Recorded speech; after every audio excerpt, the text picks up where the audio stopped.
Andrew Bray, and I'm now just a sort of rank and file member of BREAZE. I was working for them for a while as a campaigner, but I'm now working for a different organisation, 100% Renewables. But for the time being, I remain a member of BREAZE while I'm here in Ballarat.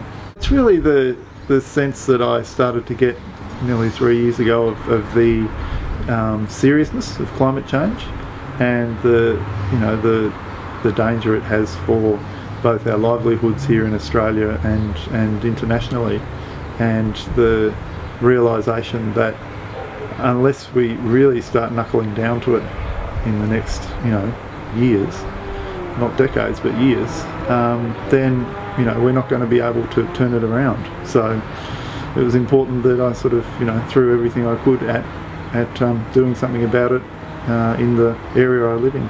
In 2009 I was pretty much working nearly full time, and that was volunteer on a voluntary basis, and I was lucky that our family could afford to do it and my wife could support me, and since then I started to get paid for some of the work that I do, and so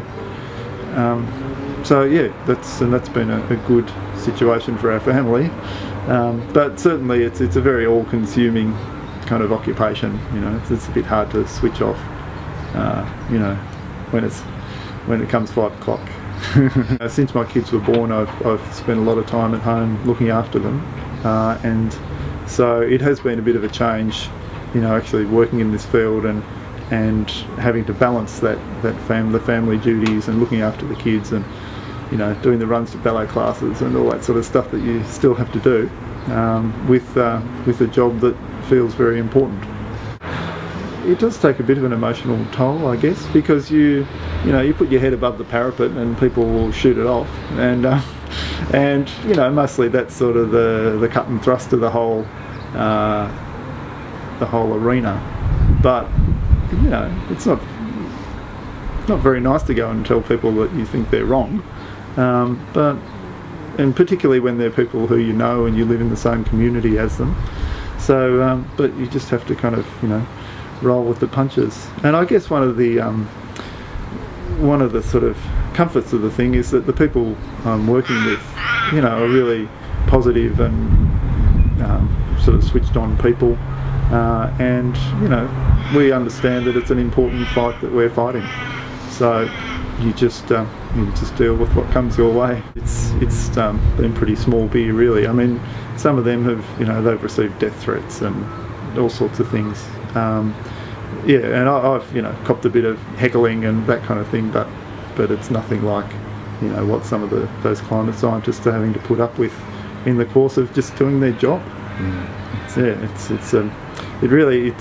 certainly has taken a turn for the worse, the whole debate, and the negativity that around it has it's brought out a really nasty element, which is not helping us as a country deal with what our future needs are going to be in regard to the climate.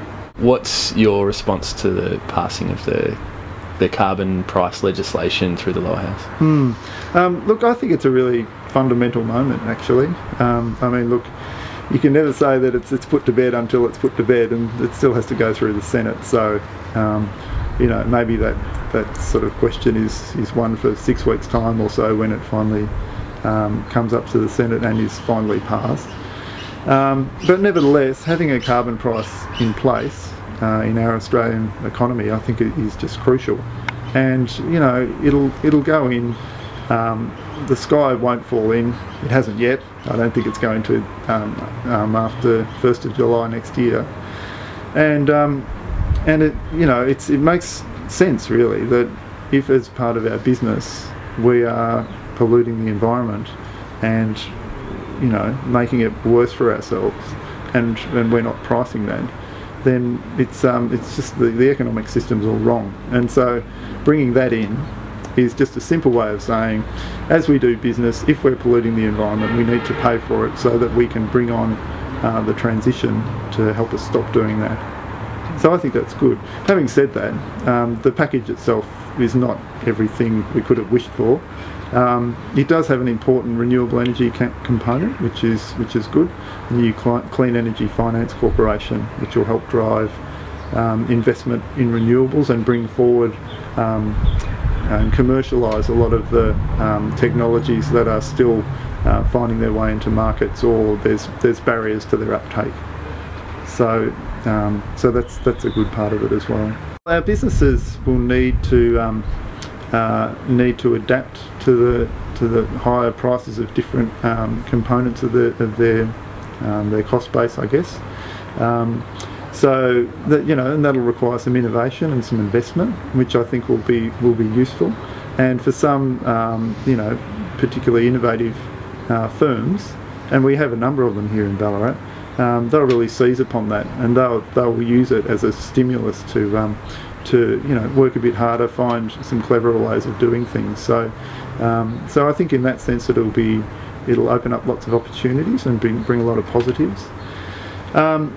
The big sort of benefit that the carbon price opens up is investment in whole new fields. So in Ballarat, really that should be investments in wind energy, because we have such strong wind resources here.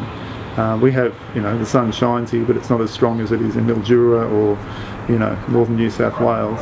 So we should be capitalising on those wind resources, but we have a blockage at the state level there, because the Baillieu government's put in policies that have really kiboshed the wind industry here.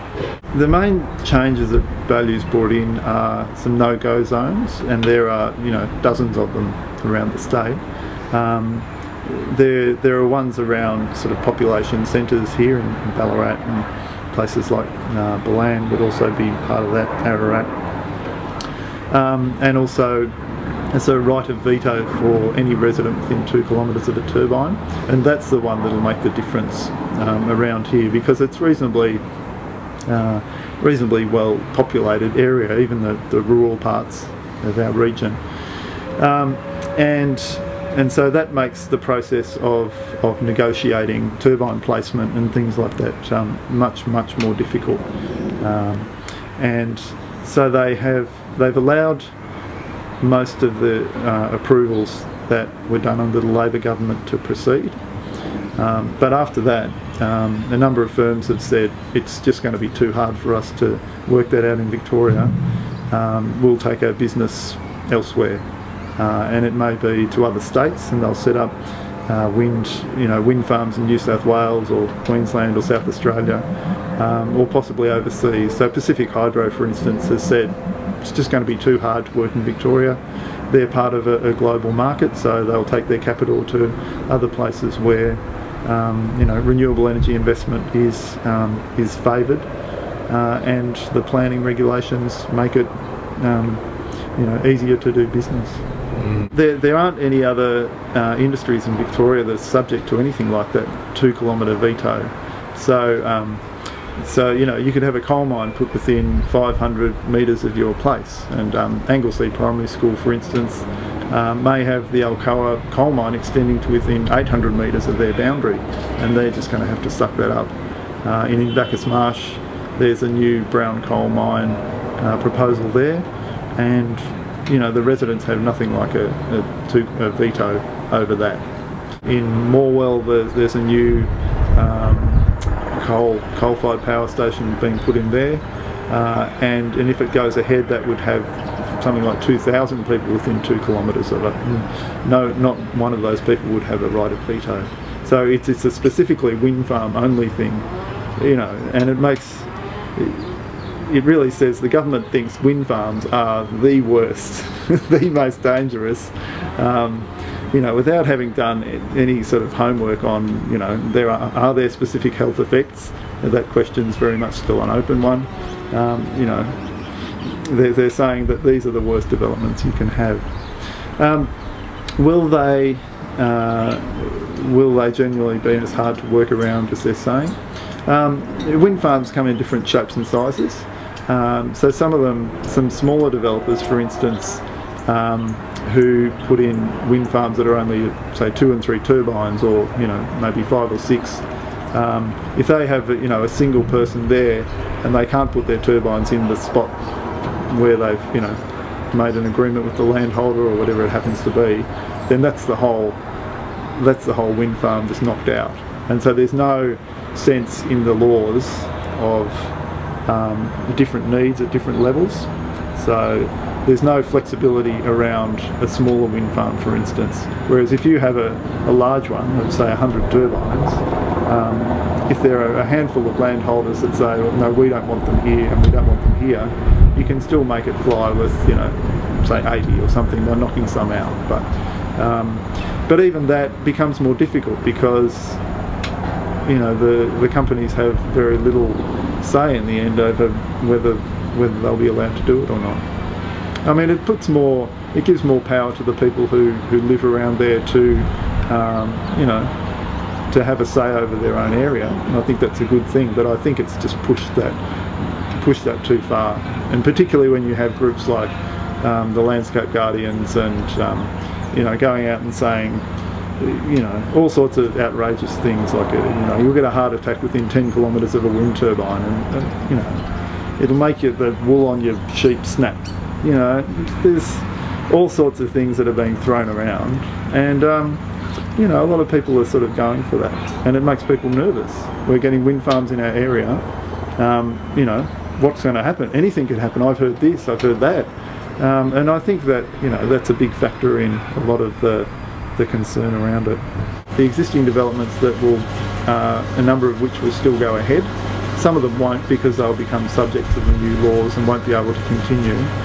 So we're talking, over $1 billion of investment in just a single, in the wind farms, for instance, being put up by West Wind Energy. So they've got 2 separate proposals. Together they're worth $1.4 billion, and there's probably another, 5 or 6 times that within 100 kilometres of Ballarat. So that's quite a lot of employment that'll come out of that. A lot of investment, a lot of flow-on services that will need to be filled from Ballarat firms of all sorts of shapes and sizes, clothing, footwear, cars, vehicles, all sorts of things, as well as the obvious things like concrete, that kind of stuff. But beyond there, the bigger or the longer term impact of the policies, it will be that companies will look and see that there's no pipeline of developments once these existing ones have gone through. And so any firms that wanted to come to Ballarat and set up, put investment in plant and equipment and people to service an ongoing pipeline of developments in the area will look at it and say, the pipeline's not there. So they're not going, that's a real green collar business opportunity for Ballarat that we'll miss out on because these laws create so much uncertainty about future development.